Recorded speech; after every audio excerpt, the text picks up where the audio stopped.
तो कृष्णा जो है वो क्या करेगा, एक नया क्लास बनाएगा और ओवरराइडिंग के प्रिंसिपल को यूज करेगा। तो देखो इसको मैं कॉपी करके नीचे ले जा रहा हूं यहाँ पे। ठीक है। अब कृष्णा चाहता है कि वो लॉगिन सिस्टम पे काम करे, तो कृष्णा एक और क्लास बनाएगा। ठीक है।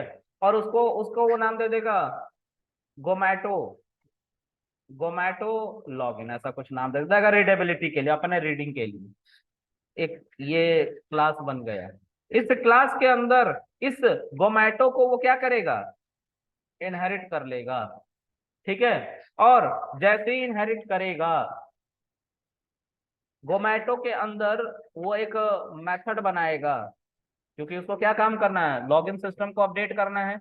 लेकिन मैं अभी के लिए पास लिख देता हूँ। और कृष्णा क्या कर रहा है, जोमेटो लॉगिन का एक ऑब्जेक्ट बनाने की कोशिश कर रहा है, लेकिन ये नहीं बना पा रहा ऑब्जेक्ट, सेम एरर आ रहा है, इंस्टेंशिएशन नॉट पॉसिबल। क्यों? क्योंकि जब आपने इनहेरिट किया गोमैटो को, गोमैटो लॉगिन के अंदर, तो ये सारी की सारी बातें इनहेरिट हो गई, प्लस ये क्लास भी आ गया, तो ये दोनों प्रॉपर्टी तो फुलफिल ये भी कर गया ना। कर गया तो ऑब्जेक्ट कैसे बनेगा? तो हमें इन दोनों के बॉन्ड को तोड़ना पड़ता है। मतलब एक रहे ठीक है, दोनों नहीं होने चाहिए। मतलब एबीसी रहे ठीक है, ये नहीं होना चाहिए एब्स्ट्रैक्ट मेथड। तो हमें मेथड को ओवरराइड करना पड़ता है, और ओवरराइड करने के लिए मेथड के नाम सेम होने चाहिए दोनों क्लास में। जैसे यहाँ पे लॉगिन है ना, नीचे भी लॉगिन होने चाहिए यहाँ पे। तो डेफ लॉगिन।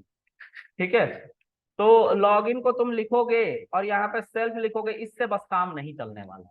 क्यों नहीं चलेगा? क्योंकि इसके अंदर कम से कम एक मेथड एब्स्ट्रैक्ट होना चाहिए। तो तुमने चार बना दी, तो तुम्हें चारों मेथड बनाने पड़ेंगे। भले ही पास लिख के रख दो, लेकिन चारों मेथड बनाने पड़ेंगे। बात समझ में आ रही है? तो इस पूरे को कॉपी कर लो एज इट इज, और उसको ले आके यहाँ पे डाल दो। ठीक है। एब्स्ट्रैक्ट मेथड को हटा दो, जिस पे तुम्हें काम करना है सिर्फ उसको रखो, बाकी सबको हटा दो। देखो यहाँ पे तुम्हें काम करना था ना, बस लॉगिन पे, बस लॉगिन वाला सेक्शन तुम देखोगे अपना, बाकी सब रहने दो एज इट इज, वो कोड का पार्ट है बस। उसमें तुम्हें कुछ नहीं करना, उसको दूसरे बंदे करेंगे बैठ के। ठीक है। अब इसमें हमने लिखा प्रिंट। मान लो लॉगिन सिस्टम पूरा बन गया और तुम्हारा मैसेज आ रहा है, welcome to login system. Run करो, देखो ऑब्जेक्ट बन गया ना। तुमने क्या किया, इन मेथड से, इन मेथड से, इन मेथड से और इन मेथड से, जैसे तुमने इनहेरिट किया गोमैटो को, तो ये सारे के सारे मेथड क्या हुए, ओवरराइड हो गए। ओवरराइड हो गए तो एब्स्ट्रैक्ट मेथड डेकोरेटर भी हट गया, क्योंकि अब तो वो जी जी करंट सर। क्लास में ही है। ठीक है। सही ले रहे हो। क्या? ठीक है। तो अब हम देख पा रहे हैं यहाँ पे सभी मेथड आ रहे हैं, और हमने किसको बनाना था, लॉगिन को। हम लॉगिन को बना चुके हैं। कल को संजीव बनाना चाहता है इसी तरह का एक क्लास, तो वो सबको कॉपी कर लेगा, इनहेरिट कर लेगा गोमैटो को एक क्लास बना के, लेकिन वो सिर्फ पास के अंदर, मतलब रजिस्ट्रेशन के अंदर बैठ के काम करेगा, बाकी सबको एज इट इज छोड़ देगा। ठीक है। समझ में आ गया?